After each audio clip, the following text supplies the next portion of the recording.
Salut à tous les amis, ça fait un petit moment.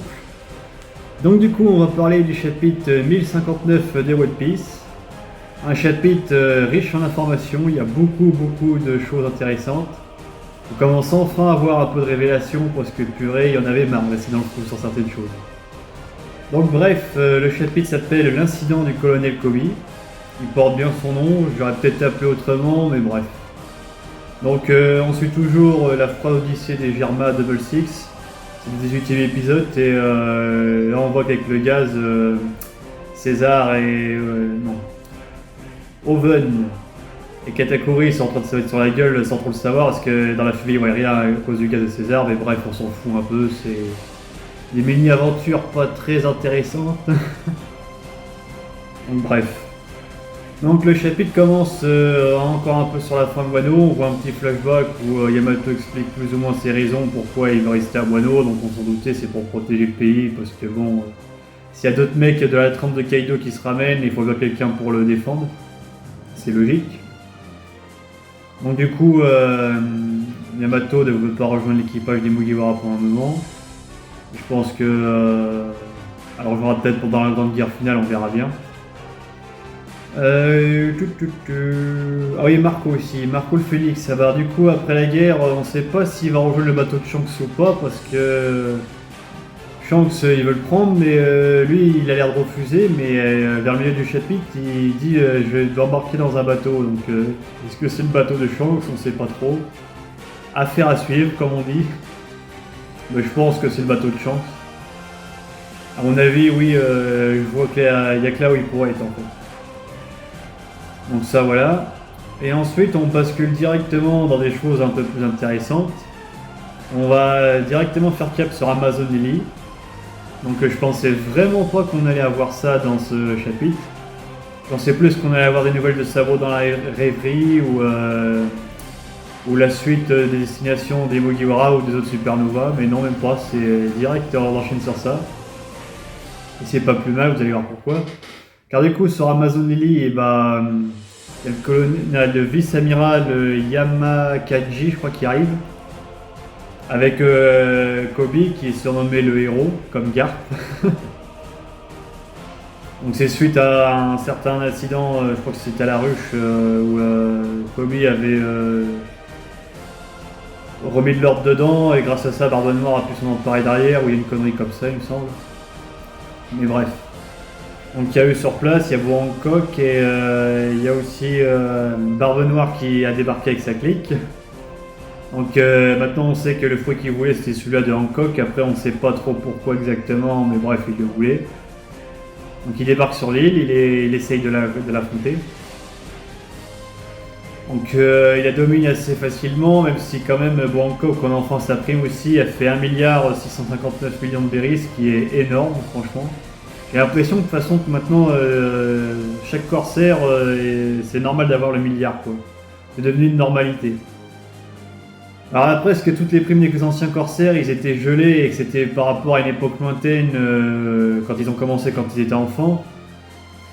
Ou est-ce qu'ils ont beaucoup monté en puissance entre temps? J'en sais rien, mais bref, en tout cas ils sont dans la table des 1 milliard maintenant. 1 milliard chacun quoi. Mais bon, 1 milliard, ça se fait facilement écraser par la puissance de Barbe Noire, du coup, qui la domine complètement. Et au moment où vous pensez qu'il allait avoir le dessus et qu'il allait la ken sans trop de problèmes, et bah il y a Rayleigh qui arrive. Ça aussi, on s'y attendait pas trop. Donc Rayleigh débarque. Il lui dit en gros que je vais te sauver, etc.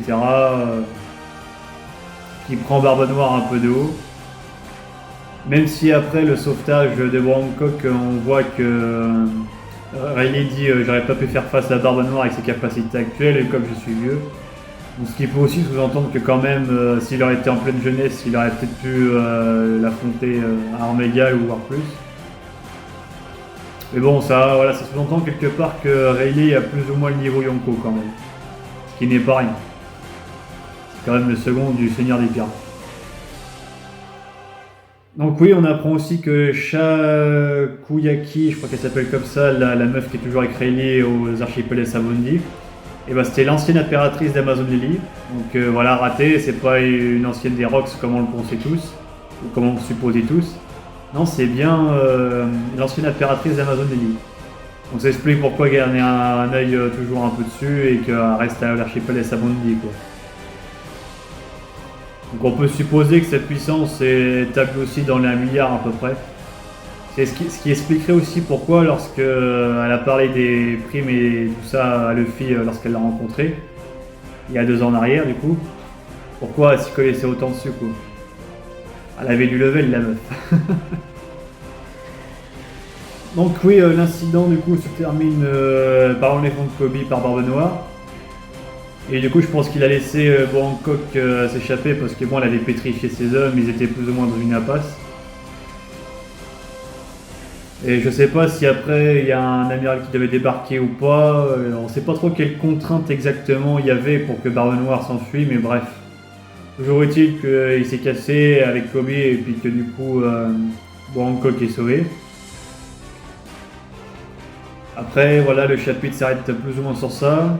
Et on va parler de la chose la plus importante du chapitre, on sait enfin ce que c'est le SCG. Ou du moins, on a une partie d'explication. Alors c'est des pacifistas, mais pas des versions Kuma, c'est des versions des anciens autres grands corsaires, je pense. Pourquoi qu'à un moment, on voit carrément un PX qui a la forme de Hancock quasiment, au détail près que les yeux sont étoilés. Et les autres pacifistas, on avait vu celui-là, ou qui en a eu, pas pour encore en tout cas, pour en tout cas les autres. Et ça doit être ça du coup, la fameuse arme qui remplace les grands corsaires, le SCG. Et d'ailleurs, Barbe Noire a été en contact avec l'une d'entre elles, et lorsqu'ils se sont tapés au coude à coude à Waki, et bah Barbe Noire fait ah oui quand même, donc ça veut dire qu'elle a une certaine puissance, quoi. Donc elle rivalise avec un coup de bras droit d'un Yonko. Bon après Barbe Noire c'était pas le plus fort des Yonko, il y a des balles là-dessus, mais bref. Toujours est-il que quand même, pour qu'ils disent ça, c'est que ça en envoyer du lourd, quoi. Il doit être un certain level. Au minimum Shichibukai, voire plus, hein. C'est... Le SCG ça rigole pas, hein. Ah, ils ont fait des trucs mais vachement stylés. Et pratiques. Mais voilà, le chapitre s'arrête là, donc il n'y a pas grand chose à dire de plus dessus. Voilà, on a quand même une partie des réponses qu'on se pose et j'espère que dans le prochain chapitre, on en saura un peu plus sur ça, sur la rêverie, sur Sabo, sur la future destination des Mugiwara, parce que c'est important aussi quand même, savoir quelle île ils vont accoster. Et voilà quoi, oui, et puis pourquoi pas aussi avoir des réponses sur est-ce que Marco a vraiment rejoint Shanks.